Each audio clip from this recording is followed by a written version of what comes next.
ይህ አይቶ አያውቅ አዲስ ጌታ።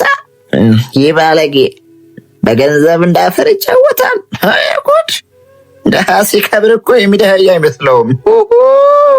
የባል መድረስ ሆነ አላውቅም እንጂ ባሻ ፀሐይ እኮ ይቺ ልጅ ከሱ ጋር ሳለች እንኳንስ ልጅ ብዙ ባዕድ እያሳደሩ ማን እኔ ዶለዶ ሴት እዚያ ሂንዱ ዳምጅም ይበላኛል ያለ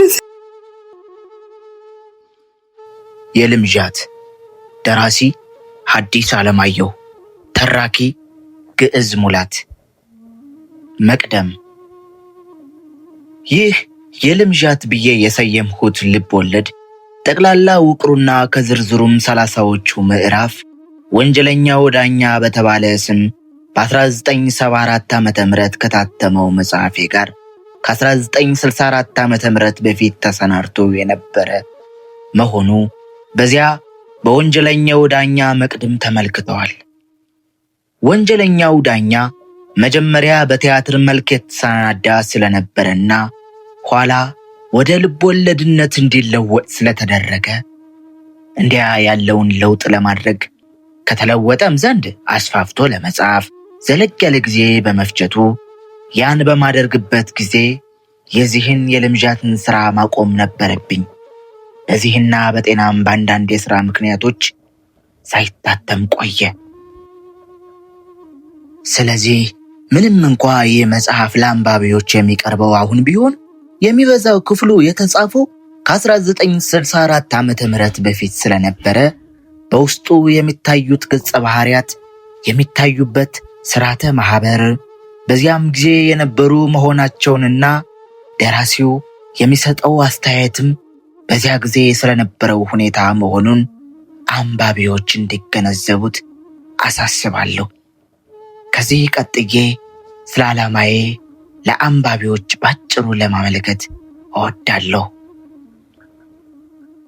ይህም የልምዣትን ሆነ ፍቅር እስከ መቃብርና ወንጀለኛው ዳኛን ለመጻፍ ሳስብ አይነተኛ ዓላማ ያደረግሁት አንድ ነገር ነው። ጥንታዊው የኢትዮጵያ ስርዓተ ማህበር ማለት የአስተዳደሩን፣ የፍርዱን፣ የማህበራዊ ኑሮና እነዚህን የመሳሰለውን ሁሉ አጠቃሎ የያዘው ጠቅላላ ስርዓት በዘመናዊው የትምህርት ድርጅት ውስጥ በትምህርት መልክ ባለመሰጠቱ መልካሙም ሆነ ክፉ እየተረሳ በመሄድ ላይ ነው። ስለዚህ እንዲያ ያለው ዓላማዬ ጥንታዊውን ስርዓት ወይም ባህል በትምህርት ቤት በጥንቃቄ ተጠንቶና ተሟልቶ ሊሰጥ የሚችለውን ያክል ባይሆንም በልብ ወለድ መልክ እንኳ ከተከታታይ ትውልዶች ጋር በመጠኑ ለማስተዋወቅ መሞከር ነው። በጊዜ ተራ ፍቅር እስከ መቃብር ከጥንታዊው ስርዓት ተነስቶ የንግሥተ ነገሥታት ዘውዲቱን፣ ምኒልክን ዘመነ መንግስትና ከአፄ ኃይለ ሥላሴ ዘመነ መንግስት የመጀመሪያውን ክፍል ይዞ ፋሽስት ኢጣሊያን ኢትዮጵያን ወራ እስከያዘችበት ጊዜ ድረስ ያጠቃልላል። ያ ጊዜ ጥቂት ትምህርት ቤቶችና ሐኪም ቤቶች በመክፈት ሕገ መንግሥት በማውጣት ፓርላሜንትን በማቋቋምና በአንዳንድ ጥቃቅን ነገሮች ጥንታዊውን ስርዓት ለማሻሻል ሙከራ የተደረገበት ቢሆንም በመሰረቱ ያው እንደ ጥንቱ መሳፍንትና መኳንንት አገረ ገዢዎችና ዳኞችና ከጥቂት የክብር ዘበኞች በቀር የጦር ሰራዊቱ ሁሉም ደሞዝ የማይከፈላቸው የኢትዮጵያ ባላገር ደሞዝ አድርገው በሱ ላይ የሚኖሩበት ጊዜ ነበር። ሁለተኛ፣ ይህ የልምዣት ከፋሽስቶች ወረራ ጥቂት ዓመታት ቀደም ብሎ ይጀምርና የኢትዮጵያ መንግስት ወደ ስልጣኑ ከተመለሰ በኋላ እስከ 15 ዓመት ገደማ በነበረው ጊዜ ስለነበረው ሁኔታ ለማሳየት የሚሞክር ነው። ሶስተኛ፣ ወንጀለኛው ዳኛ ፋሽስቶች ኢትዮጵያን ለቀው ወጥተው የኢትዮጵያን መንግስት ወደ ስልጣን ከተመለሰ በኋላ 15 ዓመት ያክል ቆይቶ ይጀምርና በመቅደሙ እንደተመለከተው እስከ 1964 ዓመተ ምህረት ድረስ ስለነበረው ሁኔታ እንዲያሳይ የታቀደ ነው።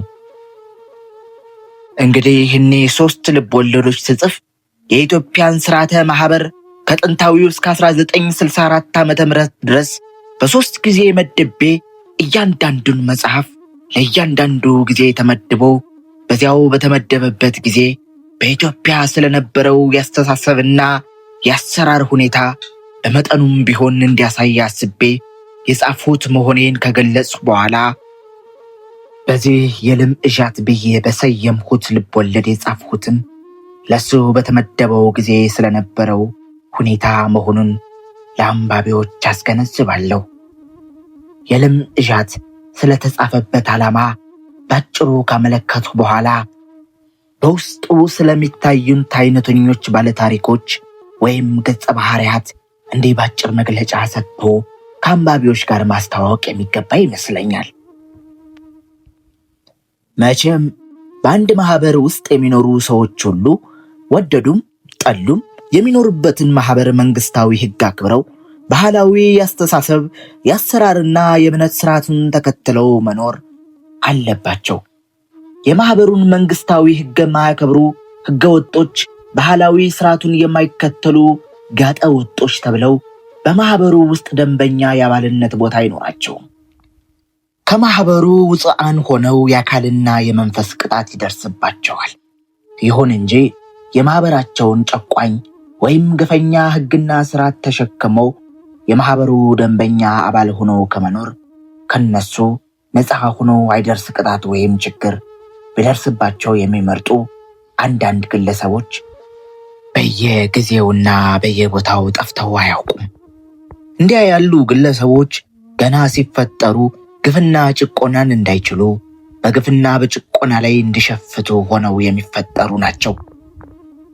የልም እዣት አይነተኛ ባለታሪኮች ከኛ በግፍና በጭቆና ላይ እንዲሸፍቱ ሆኖ ከተፈጠሩት መካከል ነበሩ።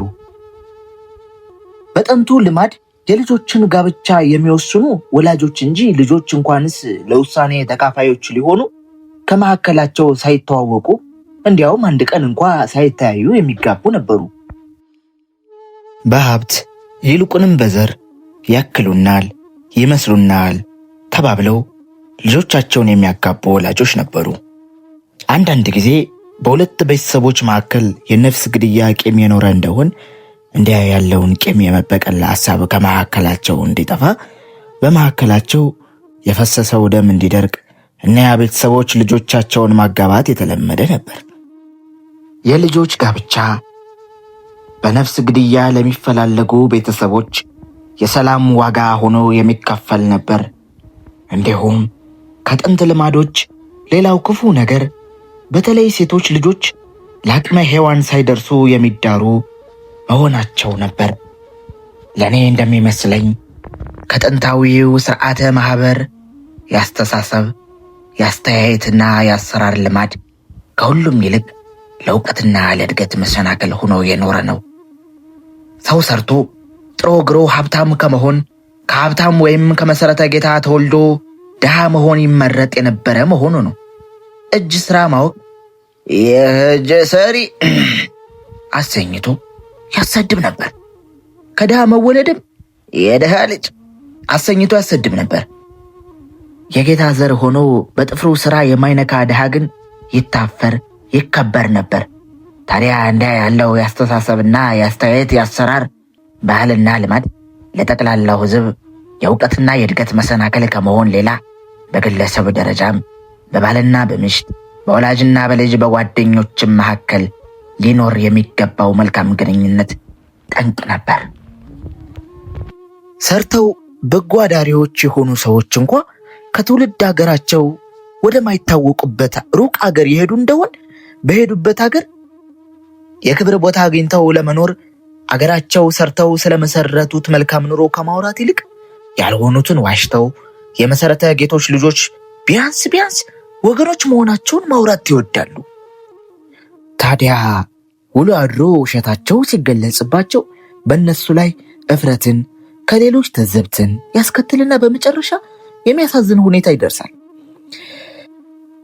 እንግዲህ የልም እዣት ባለ ታሪኮች ወይም ገጸ ባህሪያት እንዲህ ላሉ ክፉ ያስተሳሰብ ያስተያየትና ያሰራር ባህሎችና ልማዶች መስዋዕቶች መሆናቸውን እየገለጹ ከአንባቢዎች ጋር አስተዋውቂያቸው ታሪካቸውን እነሱ እንዲናገሩ እተውላችኋለሁ።